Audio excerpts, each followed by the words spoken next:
জল্পনা কল্পনার অবসান ঘটিয়ে বাংলাদেশে কিন্তু ফাইনালি আসতে যাচ্ছে RS 200। The legend is back. আমরা যখন থেকে বাইকের প্রতি একটা আবেগ, একটা ভালোবাসা কাজ করে, বা আমরা যেদিন থেকে বুঝতে পারছি যে আমরা বাইক লাভার, আমার মনে হয় বাংলাদেশের প্রেক্ষাপটে যতগুলা বাইক প্রেমী আছি বা যতগুলা মানুষ আছি, আমরা বাইক ইউজ করি, এক একজন এক এক ব্র্যান্ডের বাইক ইউজ করলো, আমরা কিন্তু কম বেশি সবাই একটা নাম অনেক আগে থেকেই অনেক ভালো চিনি, অনেক ভালো বুঝি, এমনকি আমরা অনেক বেশি ভালোবাসি। সেটা হলো বাজাজ কোম্পানির RS 200 যে বাইকটা। বাংলাদেশের মাটিতে RS 200 বাইকটা কবে আসবে, বাইকটার ইঞ্জিন ডিসপ্লেসমেন্ট, বাইকটার price, totally A to Z আজকের ভিডিওতে থাকছে। সো বন্ধুরা, চলুন কথা না বাড়িয়ে ভিডিওটা শুরু করা যাক।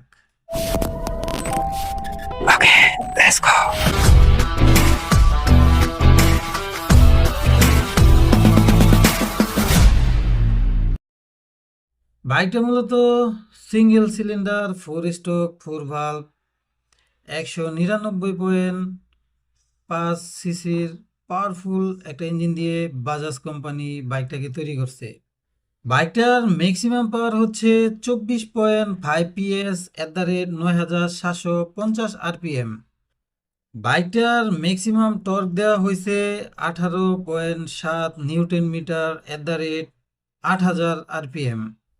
এই বাইকটার লুকিং নিয়ে যদি আপনাদের সাথে কথা বলি, এক কথায় বাংলাদেশে বা ইন্ডিয়াতে, ইন্ডিয়ার কথা জানি না, বাংলাদেশে একজনও বাইক লাভার খুঁজে পাওয়া যাবে না যে এই বাইকটার লুকিংটা পছন্দ করে না। পার্সোনালি আমার কাছে এই বাইকটার যে ইয়েলো কালারটা আছে, আমার কাছে সবচেয়ে বেশি ভালো লাগে। বাইকটার হেডলাইট নিয়ে যদি আপনাদের সাথে কথা বলি, এই বাইকটার হেডলাইটটা মূলত ফুললি একটা প্রজেকশন হেডলাইট। নর্মালি আমরা বাংলাদেশে যে R15M বা ভার্সন 4-এর মধ্যে যেই সামনে যে হেডলাইটটা দেখি, বাজাজ পালসার RS 200-ও সেম টাইপেরই একটা প্রজেকশন হেডলাইট, একটা না দুইটা চোখের মতো হেডলাইট ইউজ করছে। বাইকটার টেল লাইট, বাইকটার ইন্ডিকেটর টোটালি LED।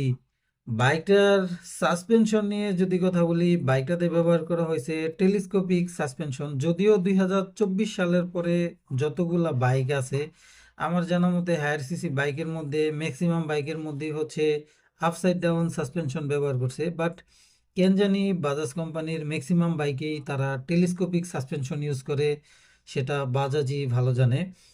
তো যাই হোক, বাইকটার যে ফ্রন্টের টায়ার তারা ইউজ করছে, বাইকটার ফ্রন্টের টায়ার ইউজ করছে 110, 70, 17 সাইজের একটা টায়ার। বাইকটার রেয়ারে ব্যবহার করছে 140, 60, 17 সাইজের একটা টায়ার। যদিও RS 200 বাইকটায় আগের যে ভার্সনগুলো আছে ওই বাইকগুলোতে আমরা দেখছি যে রেয়ারের টায়ার হচ্ছে 130, 60, 17, বাট 2025-এর যে নতুন মডেলটা লঞ্চ হয়েছে এটার মধ্যে ব্যবহার করা হয়েছে 140 সাইজের মোটা একটা টায়ার।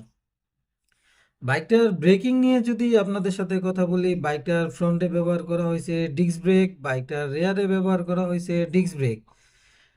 ফ্রন্টে আর রেয়ারে ডিস্ক ব্রেকের পাশাপাশি বাইকটাতে কিন্তু ব্যবহার করা হয়েছে ডুয়েল চ্যানেল ABS। তার মানে বুঝে যায় যে বাইকটার ব্রেকিং কতটা শক্তিশালী। বাংলাদেশের মানুষ হিসাবে একটা বাইক নির্বাচন করতে গেলে আমাদের সবচেয়ে বেশি প্যারা খেতে হয় বাইকের সিট হাইট নিয়ে। মানে একটা বাইক যত বেশি উচ্চতা হয়, সিট হাইট যত বেশি হয়, আমাদের জন্য তত বেশি প্রবলেম হয়, কারণ আমরা ইউরোপিয়ান দেশগুলোর মানুষের মতো অনেক উচ্চতার বা অনেক হাইটের না, যার কারণে আমাদের একটা বাইকের সিট হাইট যদি বেশি হয় তাহলে আমাদের মানে একটা বাইক নির্বাচন করতে অনেক প্রবলেম হয়। এই বাইকটাতে সিট হাইট দেওয়া হয়েছে 810 mm, মোটামুটি ভালোই উচ্চতা বলা যায়। আমাদের দ্বিতীয় যে প্রবলেমটা ফেস করি একটা বাইক নিয়ে রাস্তায় চলাচলের সময়, সেটা হলো গ্রাউন্ড ক্লিয়ারেন্স। যেমন নর্মালি দেশগ্রামের রাস্তাগুলোতে দেখা যায় যে স্পিড ব্রেকারগুলো আছে অনেক বেশি উঁচু করে দেওয়া হয়। এমনকি দেশগ্রাম না, এখন ঢাকা শহরের মেন সড়কগুলা বাদ দিলে অলি গলি, মেন সড়কেও আমি দেখছি, যদি অলি গলির কথা বলি তাহলে দেখতে পারবেন যে স্পিড ব্রেকারগুলো দেওয়া হয়েছে অনেক প্রশস্ত আর অনেক উঁচু, যার কারণে বাইকগুলা নিয়ে আপনি যখন একটু জোরে স্পিড ব্রেকার ক্রস করতে যাবেন, তখন আপনার বাইকের যে আন্ডারবেলি আছে আপনার ওইখানে কিন্তু লেগে যাবে, ভেঙে যাওয়ার চান্স থাকবে। আর যদি আপনি পিলিয়ন সহ রাইড করেন, 100% লাগবেই। এই বাইকটাতে গ্রাউন্ড ক্লিয়ারেন্স দেওয়া হয়েছে 157 mm।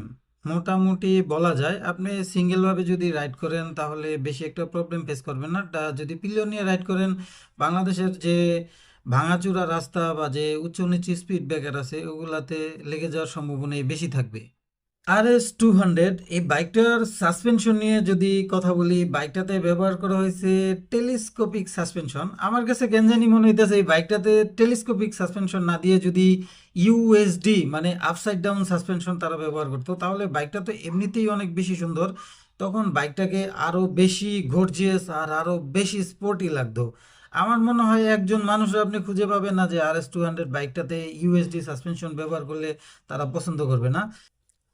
বাইকটার যদি মিটার নিয়ে আপনাদের সাথে কথা বলি, এই বাইকটাতে ব্যবহার করছে ফুললি ডিজিটাল একটা মিটার। যদিও আগের পালসার RS 200 বাইকগুলোতে ছিল অ্যানালগ প্লাস ডিজিটাল, মানে ডিজিটাল ছিল অল্প একটু, পাশাপাশি ছিল একটা অ্যানালগ মিটার, মানে ওটা অ্যানালগই বলা যায়। তো আগের বাজাজ পালসার RS 200 বাইকটাতে কিন্তু ছিল অ্যানালগ মিটার, বাট এই বাইকটাতে টোটালি ফুললি একটা ডিজিটাল মিটার তারা ব্যবহার করছে। এটার মধ্যে আপনারা Bluetooth, gear indicator, fuel capacity ইত্যাদি যাবতীয় সবগুলা আপডেট ফিচারই পেয়ে যাবেন। বাইকটাতে সবচেয়ে আকর্ষণীয় একটা বিষয় হচ্ছে বাইকটাতে আপনারা কিন্তু অ্যাসিস্ট অ্যান্ড স্লিপার ক্লাস পেয়ে যাবেন, যেটার কারণে আপনারা একটা বাইক যখন রাইড করবেন বারবার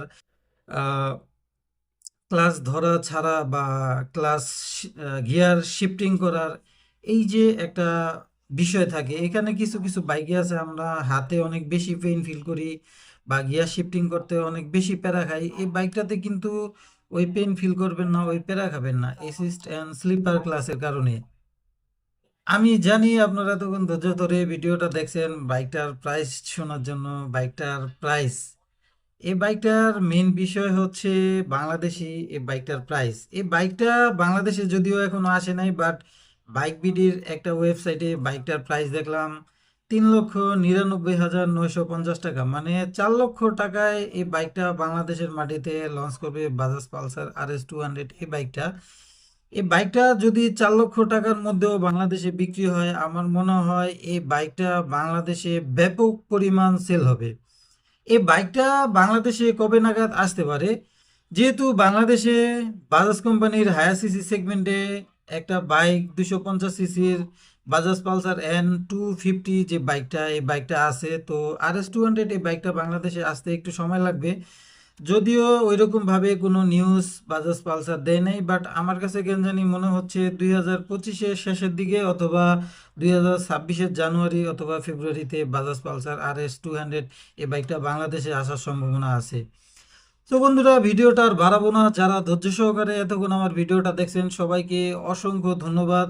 যারা আমার চ্যানেলটাতে নতুন অবশ্যই আমার চ্যানেলটা সাবস্ক্রাইব করে বেল আইকনটি বাজিয়ে দিবেন, আর যারা অলরেডি আমাকে সাবস্ক্রাইব করছেন সবাইকে আবারও অনেক ধন্যবাদ। আর হ্যাঁ, আপনাদের যদি বাইক রিলেটেড কোনো রিকোয়েস্ট থাকে বা বাইক নিয়ে কোনো ভিডিও মেক করার জন্য আপনাদের কোনো চাওয়া থাকে অবশ্যই কমেন্ট করে জানাবেন। আমরা আপনাদের কমেন্ট পড়ে আপনাদের কমেন্ট অনুসারে বাইক রিভিউ করার চেষ্টা করব। আপনাদের সাথে দেখা হবে আবারও নতুন কোনো টপিকে, নতুন কোনো ভিডিওতে। সবাই অনেক বেশি ভালো থাকবেন। টাটা।